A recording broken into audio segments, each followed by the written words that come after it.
부활절 셋째 주일에 오신 여러분들 주님의 이름으로 진심으로 환영합니다. 옆에 분들과 아주 웃으면서 밝은 미소로 사랑합니다. 늘 건강하세요. 인사합니다. 사랑합니다. 늘 건강하세요.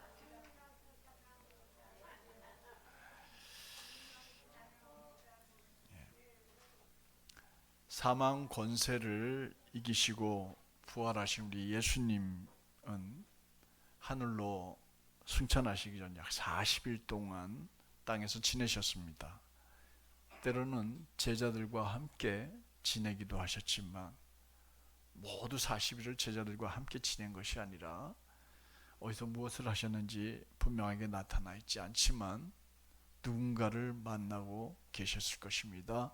그 기록은 나와 있지 않습니다만 성경은 예수님께서 40일 동안에 있었던 모든 기록들을 다 써놓지는 않았습니다.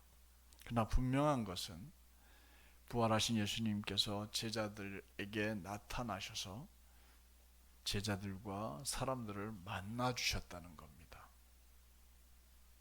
부활절 아침에 예수님은 막달라 마리에게 나타나셨습니다. 그래서 그를 붙잡으려고 하는 그에게 아직 나를 손대지 말라라고 하시면서 말리셨죠. 또 마가의 다락방에 모여서 문을 걸어 잠그고 불안 속에 있던 제자들에게 나타나셨습니다. 샬롬, 평안할지어다 하고 말씀하셨어요. 그때 그 자리에 누가 없었냐면 도마가 없었습니다. 그걸 어떻게 믿느냐고, 만져보았느냐고. 다음번에 예수님이 나타나셔서 도마에게 말씀하셨지요. 보지 못하고 믿는 자가 되지 말, 보고 믿는 자가 되지 말고 보지 않고 믿는 자가 되라고 하시면서 당신의 손을 직접 만져보게 해주셨습니다.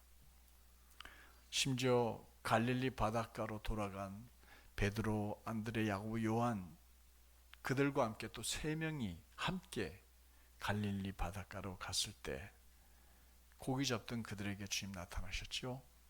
그리고 그들에게 와서 밥을 먹어라, 아침 먹어라 하는 그 소리.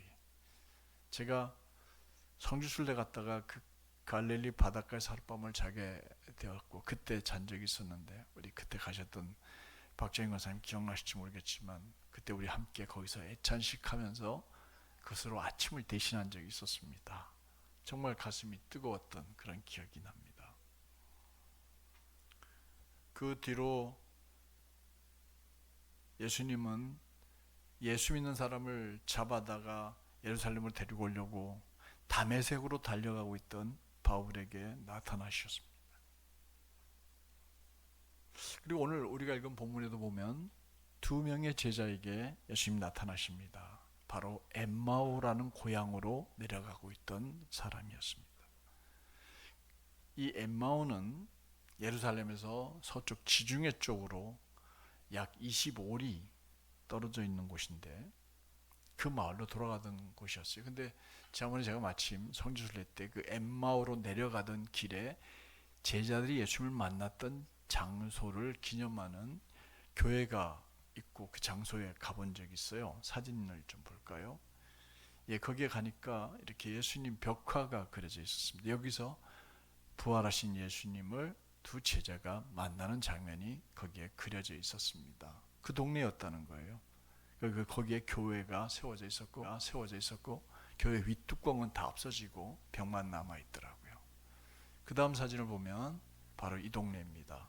예수님이 하룻밤 머물렀던 제자들과 잠깐 머물렀다가 떠나버린 그 엠마오로 가는 길에 이 동네가 엠마오가 아니고 엠마오로 가는 길에 예수님을 만났던 곳이죠. 그 다음 사진을 보면 익숙한 사람이 나오죠. 김진산 목사님이라고 가이드 하신 목사님이 거기서 설명을 해주던 그런 모습입니다. 이 엠마오가 고향인 2 제자 이름은 나와 있지 않지만 그 중에 한 사람의 이름은 나옵니다만 그들이 여기서 예수님을 만나게 됩니다. 그리고 그들은 예수님을 만난 다음에 엠마오로 가지 않고 그 길로 발걸음을 돌려서 예루살렘으로 돌아가게 됩니다. 그랬더니 거기에 부활하신 예수님을 만났던 제자들이 함께 모여서 심지어는 갈릴리 바닷가에서 예수님 만난 베드로도 다시 돌아와서 거기서 함께 모여가지고 부활하신 예수님을 서로 이야기하는, 간증하는, 체험을 나누는 그런 공동체로 거기에 그런 교회 공동체가 세워지게 된 거예요. 이것이 바로 부활하신 예수님을 모신 믿음의 공동체에서 나타나야 될 모습이에요. 한 주간 세상을 살고 엠마오로 살다가 우리 이렇게 샘솟는 교회로 이렇게 주일날 모인 여러분들은 세상 속에서 우리가 경험한 하나님의 은혜, 부활하신 예수님과 동행했던 일들, 그런 일들을 서로 만나서 이야기 나누고 얼마나 기뻤는지 모른다고, 이런 기도의 문제를 해결해 주셨다고 이렇게 간증하는 매 주일 예배가 되어야 할 줄로 믿습니다. 그 교회가 우리 샘솟는 교회가 되어야 할 줄로 믿습니다. 그렇다면 두 제자는 어떻게 주님을 만났을까요? 주님은 제자들하고 대화를 하고 있을 때 그들 가운데 나타나셨습니다. 개입하셨습니다. 그리고 제자들과 함께 교제하면서 두 제자가 부활하신 주님임을 나중에 깨닫게 됩니다. 예수님의 제자였지만 예수님에 대한 확신이 없었던 두 사람이 낙향하던 그 발걸음에 예수님이 다가와 주셨고 그들과 함께 하셨어요. 동행하셨습니다. 그러나 제자들은 예수님의 존재를 깨닫지 못했어요. 어떻게 그럴 수 있을까 생각이 되어져요. 그죠? 예수님과 함께 따라다니고 예수님 말씀을 들었던 사람이 자기 옆에 나타난 그분이 예수인 것을 전혀 인식을 못했어요. 그러니까 부활에 대한 확신이 없었다는 거고 낯선 사람으로 여겼던 겁니다. 그런데 이 제자들처럼 우리도 예수님을 깊이 알지 못하면, 바로 알지 못하면 우리의 삶 속에서 주님이 우리와 함께하고 있는데도 불구하고 우리는 늘 불안하고 슬프고 힘들고 고통스럽게 하루를 지낼 수밖에 없다는 거죠. 주님을 바로 만나고 바로 이해하고 주님과 날마다 동행하는 우리 샘솟는교회 가족들이 되시길 축복합니다. 여러분들 예수님 믿으시죠? 안 믿는 분도 계십니까? 예수님 믿으시죠? 그럼 여러분들 곁에 예수님이 여러분과 동행하고 있다는 것도 믿으십니까? 아멘이라고 대답하시는데 그러면 어떻게 동행하고 계십니까? 우리는 엠마오로 가던 이 두 제자들처럼 예수 그리스도를 이해하고 만나야 해요. 처음에 그들을 만났을 때는 이해를 못했어요. 이분이 누구지 몰랐어요. 근데 함께 계시는 동안, 짧은 시간이지만 함께 계시는 동안 그들은 이분이 예수인 것을 이해를 하게 된 겁니다. 이 두 제자들처럼 우리도 예수님을 예수님으로 이해하고 알기 위해서 우리에게 필요한 것이 있어요. 세 가지를 함께 상고하고 은혜를 나누고자 합니다. 말씀의 은혜가 있기를 축복합니다. 첫 번째는요, 믿음의 대화가 필요합니다. 따라합시다. 믿음의 대화가 필요하다. 믿음의 대화가 필요합니다. 비록 어설픈 대화를 할지라도 주님이 주인공이 되는 대화 가운데 주님이 다가오심으로써 거기가 출발점을 이루게 돼요. 17절부터 19절 우리 세번역 성경으로 한번 새한글 성경을 읽어보겠습니다. 예수님이 그들한테 말씀하셨다. 그들이 걸어가면서 서로 주고받은 이 말들은 뭡니까? 그들이 어두운 표정으로 멈춰 섰다. 그 가운데 한 사람인 클레오바가 예수께 대답했다. 예루살렘에 몸부쳐 사시면서 당신 혼자서만 요즘에 그곳에서 일어난 일을 알지 못하십니까? 예수님이 그들에게 말씀하셨다. 무슨 말이세요? 그러니까 지금 여기서 보면 예수님을 제자들이 전혀 인식을 못하고 있는 거예요. 그죠? 이해가 되시죠? 예수님은 지금 예루살렘에서 있었던 일을 모른 척하고 계시는 거예요. 그들은 지금 부활하신 예수님을 만나기 전까지 자기들의 얘기를 서로 주고받으면서 엠마오로 예루살렘부터 내려가고 있었습니다. 그들의 대화의 주제가 뭡니까? 예루살렘에서 일어난 일, 그 일이 뭐예요? 예수님이 순환당하시고 사형 선고 받으시고 십자가를 짊어지시고 비아 돌로로사 골고다의 길을 올라가셨던 그 일, 골고다 언덕에서 십자가에 맞박혀 돌아가신 일, 그리고 그가 다시 살아나셨다고는 하는데 자기들은 만나보지 못한 그 일, 그 일들을 분주하게 이야기를 나누고 있었습니다. 근데 그들이 경험한 그 일에 관한 대화는 그들로 하여금 흥분하게 만든 게 아니라 오늘 성경에 보니까 슬픈 빛을 띠고 있었다. 대화를 나누면서 슬펐습니다. 아팠습니다. 절망하고 있었습니다. 왜요? 예수님이 죽었다고 생각했기 때문에 그래요. 부활하신 예수님을 생각을 못한 거예요. 예수님이 죽었어요. 이제는 우리는 뭘 해야 돼? 고향으로 가서 뭐 해야 돼? 우리는 고향 가서 뭐라고 말해야 돼? 그들한테 내가 무슨 말을 해야 돼? 하고 절망하며 안타까워하며 지금 내려가고 있었습니다. 근데 우리가 가끔 모여서 대화를 나누는 것을 생각해 보게 됩니다. 그곳에 성령님이 계시는지 계시지 않는지 우리는 쉽게 알 수 있어요. 대화를 나누지만 기쁘지 않고 불만이 터지고 희망과 소망이 보이지 않고 고약한 짓 한 사람들 이야기를 나누고 그들의 허물을 성토하는 등 결국 자기 마음에 맞지 않는 사람들의 이야기를 나누게 됩니다. 정작 자기들이 지금 깨닫지 못한 것에 대해서 이야기하지 않고 남들 얘기만 잔뜩 해요. 그곳에 성령님이 안 계세요. 마치 두 제자가 부활하신 예수님을 만나기 전까지 대화가 그랬던 것처럼 말입니다. 두 사람이 예수님과 함께한 경력과 시간들, 제자라는 직분 다 의미가 없어요. 예수가 죽었다만 생각하면, 그리고 그곳에 모여서 얘기하는 건 슬픔과 고통과 이런 얘기들밖에 안 나눠요. 근데 함께 대화를 나눌 때 주님이 계신다고 생각하면, 성령님이 우리와 함께 계신다고 생각하면 우리는 믿음의 대화를 나누게 됩니다. 그러면 누구를 성토하는 대화의 장이 아니라 스스로를 돌아보게 되고 회개하게 되고 자기 잘못을 깨닫게 됩니다. 며칠 전에 한 청년과 대화를 나눴습니다. 긴 대화를 나눴습니다.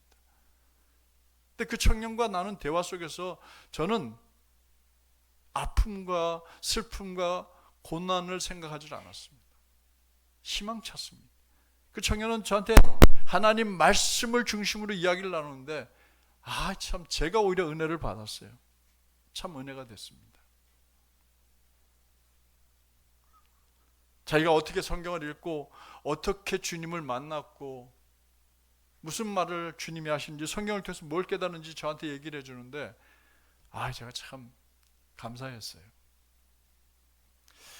이렇게 대화는 말입니다. 정말 중요합니다. 사람을 죽였다 살렸다는 것도 대화입니다.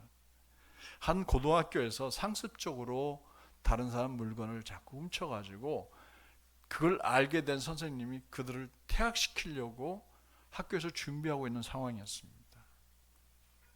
모든 교사가 다 그를 포기했는데 그를 평소에 눈여겨보던 한 선생님이 그를 조용히 불렀어요. 그 아이를요. 그 선생님이 부르니까 이 아이가 겁을 먹고 갔죠. 그런데 선생님이 그 아이를 똑바로 쳐다보고 말씀하십니다. 화를 내거나 왜 그랬어? 하고 묻지 않고 그 아이를 똑바로 쳐다보면서 이렇게 말했습니다. 나는 내게 왜 훔쳤니? 라고 묻지 않겠다. 다만 내가 아는 너는 남의 물건을 탐낼 만큼 네 집이 가난하거나 너 마음이 가난한 아이라고 생각 안 해. 나는 여전히 내 안에 착한 마음이 있고 선한 마음이 있다는 걸 나는 잘 알고 있어. 믿고 있어. 이 짧은 이 대화 한마디가요, 그 학생의 마음을 무너뜨렸습니다. 자기를 분명히 많은 사람들은 도둑이라고 여기고 취급하는데 자기를 도둑이라고 여기지 않고 본래 선한 사람이야, 넌 정말 마음이 착한 애야 하고 불러준 그 선생님의 말 한마디가 이 아이의 삶을 바꾸게 됩니다. 거기가 터닝 포인트가 됐어요. 이 학생은 그 성실하게 학업에 열심히 노력했고 성인이 된 후에 어린 아이들을 돕는 상담가가 되어서 선생님을 찾아왔습니다. 선생님 앞에 앉아서 손을 꼭 잡고 이렇게 말합니다. 선생님, 그날 선생님이 건네준 믿음의 대화가, 저를 믿어준 그 말 한마디가 제 인생의 가장 아름다운 기적이었습니다 라고 했습니다. 누군가는 대화로 마음을 무너뜨리는데 누군가는 대화로 사람을 일으켜 세웁니다. 이게 말의 힘이에요. 우리가 주님을 만났을 때 주님은 우리의 마음을 무너뜨리지 않습니다. 우리가 아무리 잘못했어도 믿음의 대화는 놀라운 일, 아름다운 일, 감동적인 일을 만들어냅니다. 엠마오로 가던 두 제자가 부활하신 예수님을 만나 함께 대화를 나눈 다음에 그들은 예루살렘으로 돌아가서 예수님의 부활을 증언하는 사람, 그 사람들과 함께 어울려서 그들과 함께 삶을 주님께로 드리는 사람으로 바뀌었습니다. 사랑하는 샘선교회 성도 여러분들, 우리는 항상 모여서 대화할 때는 믿음의 대화를 함께 나누고 서로 격려하고 칭찬하고 다른 사람에 대해서도 좋은 얘기를 하고 칭찬하는 그런 대화를 우리가 배우고 행하는 우리 샘선교회 가족들 되시길 축복합니다. 둘째로 말씀 묵상이 꼭 필요합니다. 대화에서 시작한 이 예수님과의 대화는 결국 예수님이 어디로 그들을 이끌고 가냐면 말씀으로 이끌어갑니다. 신앙생활을 제대로 안 하고 있는 분들의 가장 큰 특징이 뭔지 아세요? 일주일 내내 성경을 전혀 읽지 않는다는 거예요. 말씀을 읽어야 합니다. 그래야 주님을 제대로 볼 수 있고 제대로 만날 수 있어요. 25절부터 27절까지 말씀 우리 한번 읽어보도록 할까요? 시작. 그때 예수님이 그들한테 말씀하셨다. 아, 우둔한 사람들이여, 예언자들이 말한 모든 것을 믿는데 마음이 느리게 움직이는 사람들이여, 이런 일들을 그리스도가 반드시 겪고서 자기 영광에 들어가야 하는 것이 아니었던가요? 그러고는 모세와 모든 예언자들로부터 시작해서 모든 성경에서 자기를 두고 적은 모든 것들의 뜻을 그들에게 풀이해 주셨. 여기서 맨 끝에 보니까 자기를 두고라고 할 때 자기가 누구예요? 예수님이잖아요. 예수님이 지금 그들에게 예언자들이 말한 자기에 대해서 얘기한 걸 풀어주는 거예요. 두 제자들은 누구보다도 정확하게 잘 알고 있는 예수님에게 예루살렘에서 있었던 그 당신의 얘기, 예수의 얘기를 하고 있는 거예요. 예수 앞에서 예수님의 얘기를 하고 있는 거예요. 그들이 정확할까요? 예수님이 정확할까요? 예수님의 말씀이 정확합니다.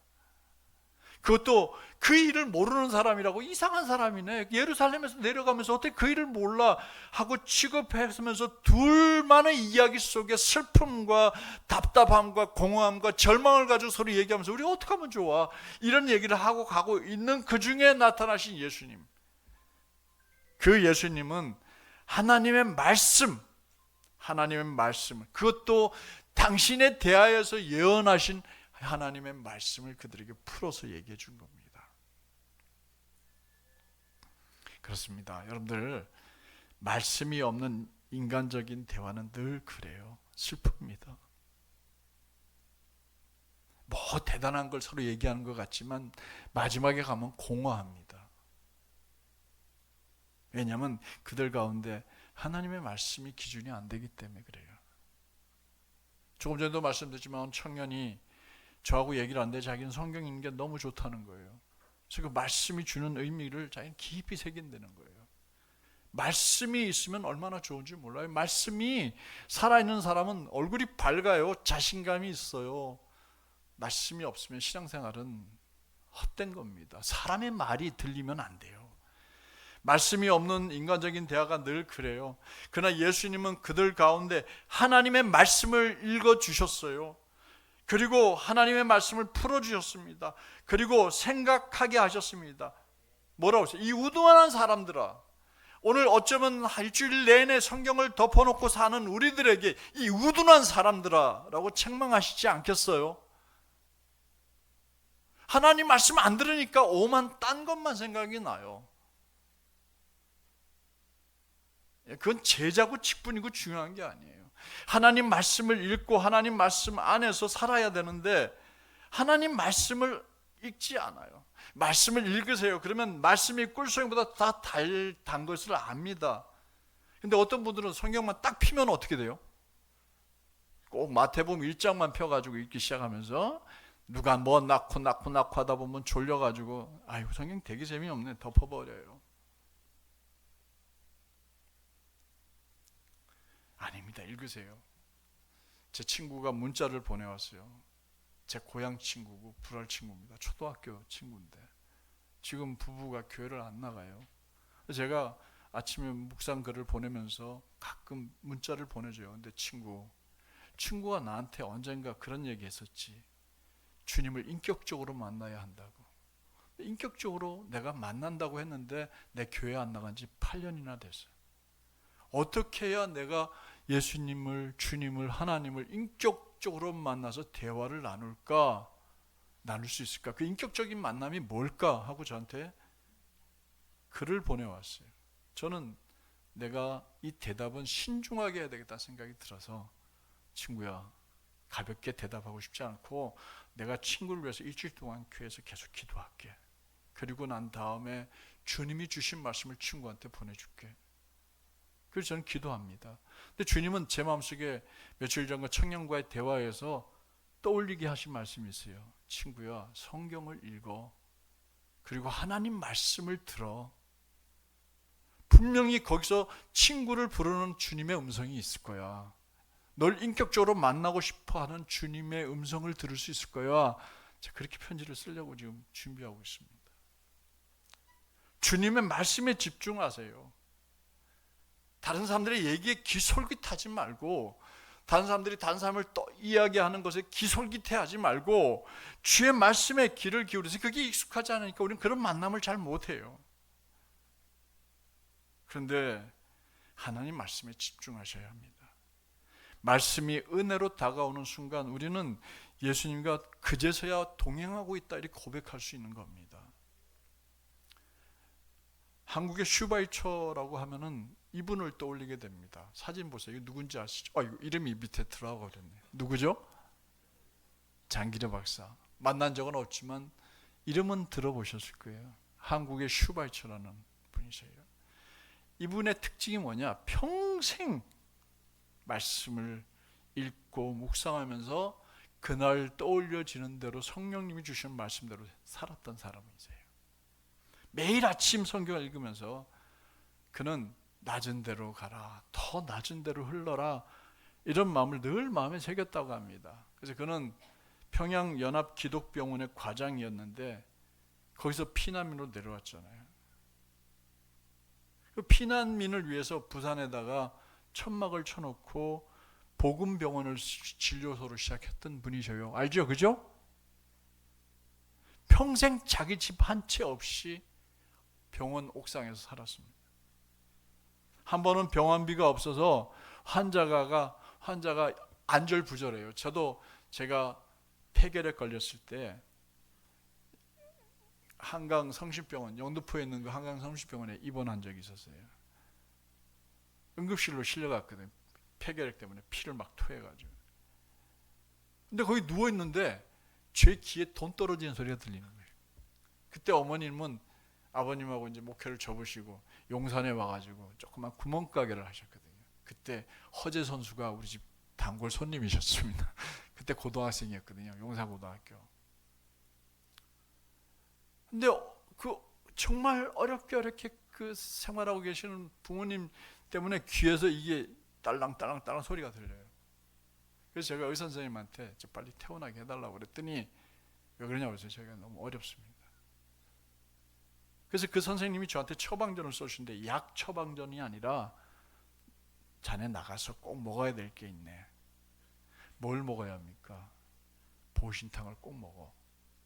폐결핵을 치료한다 게 최고야. 그리고 그 얘기를 어머님한테 얘기했더니 어머님이 보신탕 끓여주셨어요. 강아지하고 같이 사는 분한테 정말 죄송한데 제가 낫기 위해서 그랬던 거예요. 뭐 식용개를 먹은 거예요. 요즘에는 잘 안 갑니다. 잘 안 가는데 제가 어쩌다 여기까지 빠졌죠. 그래요. 이 장기려 박사님이 밤한중에 어떤 환자가 돈이 없다고 그러면서 자기가 어떻게 하면 좋냐고 그러니까 의사 선생님이요, 자기 병원의 원장이요, 문을 슬쩍 열어줍니다. 오늘 밤에 내가 문 열어줄 테니까 빨리 도망가 버려. 그리고 자기 환자를 뒷문을 열어줘가지고 도망가게 했습니다. 그리고 직원들은 난리가 났죠. 돈 안 내고 근데 누가 내보냈어요? 장기려 박사님이 내보냈어요. 가라고. 이 일화가 유명한 일화예요. 이걸 하면서 뭔 일을 했냐? 내 이웃을 내 몸과 같이 사랑하다. 이 말씀을 실천하신 거예요. 그날 읽은 말씀을. 그건 자신의 의술을 권력이 아닌 하나님의 말씀을 따른 나눔의 도구로 사용해서 한국의 의료계에 큰 울림을 준 선생님이십니다. 사랑하는 성도 여러분, 하나님 말씀을 묵상하지 않고 하루 시작하면요, 여러분들 공허해야 합니다. 새벽 기도에 밴드로 참여하는 것도 좋은 방법이고, 제가 단톡방에 올려놓는 성경 읽기 15분이면 읽어요. 1년이면 일독합니다. 그거 같이 하자고 우리 교인들한테 올려놓는데 그날 뭘 올렸는지도 모르는 분도 있어요. 물론 있을 수 있어요. 충분히 있을 수 이해합니다. 바쁘시고 한가하게 그 들을 시간이 어딨냐고 할 수도 있습니다. 어느 분은 물어봤더니 기도문만 딱 간단히 한 줄로 돼 있으니까 그만 읽는 분도 있다고 해요. 제 거 뭐 꼭 읽으라고 강요하는 거 아닙니다. 하나님 말씀을 묵상하세요. 저는 그게 너무 은혜스럽습니다. 그 읽고 나름대로 거기서 꼭 필요한 말씀을 하나를 찾아가지고 써가지고 보내주는데 참 좋습니다. 댓글 보내온 분들도 쭉 여러 있고요. 두 제자도 주의 말씀을 듣고 나자 뭐라고 말했는지 아세요? 32절 말씀 우리 같이 한번 읽어볼래요? 다시 읽어봅니다. 그들이 서로 말했다. 우리 마음이 우리 속에서 불붙지 않았느냐? 그분이 길에서 우리에게 말씀하실 때, 우리에게 성경을 자세히 설명해 주실 때 말입니다. 언제 마음에 불이 붙었어요? 말씀을 자세히 풀어주실 때예요. 오늘 이 자리에 앉아가지고 예배를 드리는 여러분들에게 제가 설교하는 것, 이게 말씀을 풀어주는 거예요. 근데 졸린다. 제가 문제예요. 제가 회개해야 돼요. 말씀을 은혜롭게 준비를 못한 거거든요. 예수님은 말씀을 풀어줄 때 마음을 뜨겁게 해줬는데 우리 목사는 설교만 하면 졸게 만들어, 시계만 보게 만들어. 제가 회개해야 되죠. 성도 여러분들, 오늘 이 시간이 중요한 게 아니라 매일매일을 말씀을 묵상하고 말씀과 함께 하루를 시작하시기 바랍니다. 아침에 못했으면 저녁에라도 하세요. 그래서 여러분들 꼭 하나님 말씀이 중심이 되는 삶을 살면 예수님이 우리와 함께하는 삶이 되는 줄로 믿습니다. 마지막으로 이 식탁의 교제가 필요합니다. 오늘 예수님 보니까 제자들과 마지막에 뭐예요? 저녁을 같이 먹게 되지요. 성찬과 같은 영적인 교제도 필요하지만 서로 만나서 마음의 문을 여는 식탁의 교제가 필요합니다. 30절부터 32절을 우리 한번 같이 읽어보도록 하겠습니다. 시작. 예수님이 그들과 더불어 비스듬히 기대에 앉았을 때의 일이다. 예수님이 빵을 들고 감사기도를 드리셨다. 그러고는 떼어서 그들에게 건네주셨다. 그자 그들의 눈이 확 열렸고 예수님을 알아보았다. 그때 예수님은 그들 앞에서 사라지셨다. 여러분들 여기서 이제 우리 문화가 잘 이해가 안 되는 게 있죠. 그들과 식사할 때 어떻게 했다고요? 자세가 비스듬히 기대에 앉아가지고. 그게 유대인의 식사법이에요. 우리는 식사하면 식탁에 앉아가지고 서로 얘기하든가 상 앞에 앉아서 얘기하듯이, 비스듬히 앉아있으면 저놈 좀 무리한 놈 밥 먹는지 뭐하는 짓이야. 근데 그 나라는 그렇게 먹었어요. 비스듬히 기대가지고 이렇게 팔 옆에다 걸고, 빵이 이렇게 나오면 빵을 쭉 찢어가지고 주고, 포도주 이렇게 담아오고 있으면 거기다 부어 먹고, 뭐 찍어 먹을 소스 있으면 빵 찢어가지고 찢어 먹고, 그렇게 얘기했어요. 그러면 대화하면서 식사를 그때 그 당시에 그렇게 했어요. 식탁에 앉아서 식사한 게 아니에요. 최후의 만찬을 그린 그 식탁도 이미 예수님의 문화가 아니에요. 그 당시의 문화로 미켈란젤로가 그린 그림이지요. 예수님을 자기를 알아주지 못하는 두 제자들이 우리 여기 하루 더 머뭅시다 하고 이제 가서 저녁이 되어서 저녁을 같이 먹을 때 두 제자들 앞에서 예수님이 잡히시던 밤에 제자들과 함께 먹었던 유월절 저녁에 행하셨던 그 감사 기도를 재현을 하신 겁니다. 그 순간 제자들 눈이 어떻게 됐다고요? 확 열렸다고 그랬습니다. 확. 새한글 번역해 보니까 눈이 확 열렸다고 그랬습니다. 영적인 눈이 떠진 거예요. 그 전에는 그냥 예수가 지나가는 나그네인 줄 알고 같이 앉아서 밥을 먹을 정도였는데 눈이 확 뜨였어요. 오늘 여러분들 가운데 제발 눈을 확 떠서 예수를 보시기를 바랍니다. 우리 젊은 청년들, 우리 현준이도 오고 요한이도 오고 또 사랑하는 딸 예인이도 오고, 이게 목사가 되면 나이가 먹으면 이제 가물가물해서 예수를 만나세요. 예수를 꼭 만나야 돼요. 여러분들 예수 교회 다니는 거 중요한 거 아니야. 예수 만나야 돼. 예수를 만나면 오지 말라고 해도 오게 돼 있어요. 그게 정말 중요해요. 예수님과 함께 늘 지낸다고 몇십 년을 함께 살았지만 영적인 눈이 뜨이지 않으니까 예수가 옆에 있어도 몰라요. 우리가 그 모습으로 살고 있어 지금. 영적인 눈이 떠지자 비로소 예수인 걸 알아본 거예요. 근데 그렇게 알게 된 예수님이 같이 끝까지 가면 참 좋겠는데 예수님 걸 알아보는 순간 어떻게 됐다고 그랬어요? 성경 다시 한번 올려줄래요? 제일 끝에 봅시다. 그러자부터 읽어봅니다. 시작. 그러자 그들의 눈이 확 열렸고 예수님을 알아보았다. 그때 예수님은 그들 앞에서 사라지셨다. 왜 사라져요? 같이 가셔야지 끝까지. 아니에요. 그렇게 사라졌지만 여전히 우리와 함께 계시는 분이셔요. 믿으십니까? 영적인 눈이 열리지 않으면요, 아무리 좋은 사람이 옆에 있어도 못 알아보는 거예요. 바로 옆에 예수가 있는데도 영적인 눈이 안 열리니까 못 알아보고 있는 것 아닙니까?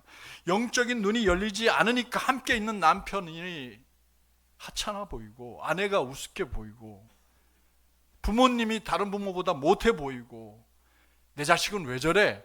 하는 그런 마음이 드는 거예요. 영적인 눈을 떠보세요. 담임 목사가, 전도사가, 우리 재직이 얼마나 귀한 분인지 영적인 눈을 뜨고 보면 그 다음엔 너무너무 귀하게 보여요. 그분 없어도 그런 말 못합니다. 결국 우리는 영적인 이 진정한 식탁의 교제를 함께 이루어내야 합니다. 우리는 한 가족이에요. 형식적인 교제가 아니라 예수 그리스도와 함께하는 식탁의 교제가 우리가 이루어져야 돼요. 특히 성만찬을 통해서 우리는 예수님의 피와 살을 함께 먹고 마심으로 우리는 한 가족들입니다. 이 사실을 잊지 말아야 돼요. 영적인 눈을 뜨고 우리 젊은 청년들부터 우리 모두가 예수님 만나시는 여러분들 되시길 바랍니다. 그래서 예수님과 함께 식탁의 교제를 함께 할 때 눈이 뜨여지는 겁니다.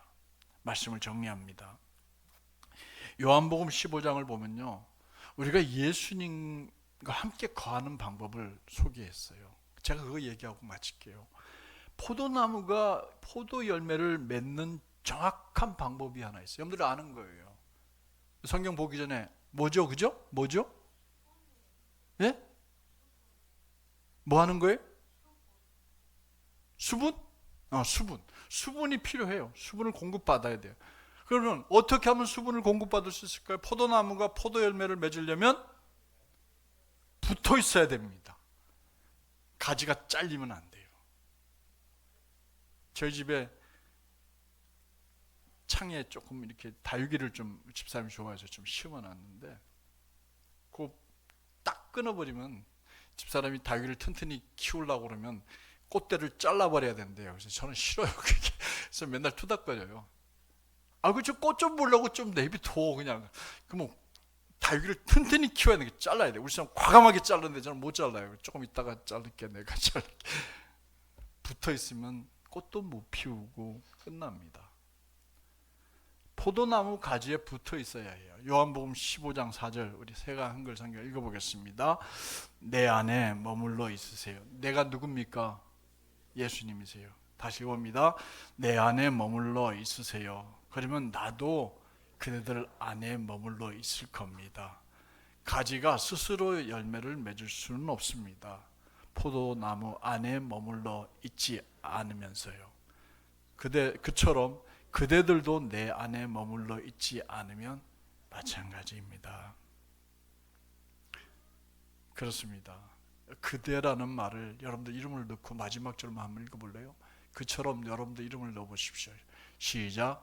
그처럼 상진이도 예수님 안에 머물러 있지 않으면 마찬가지입니다.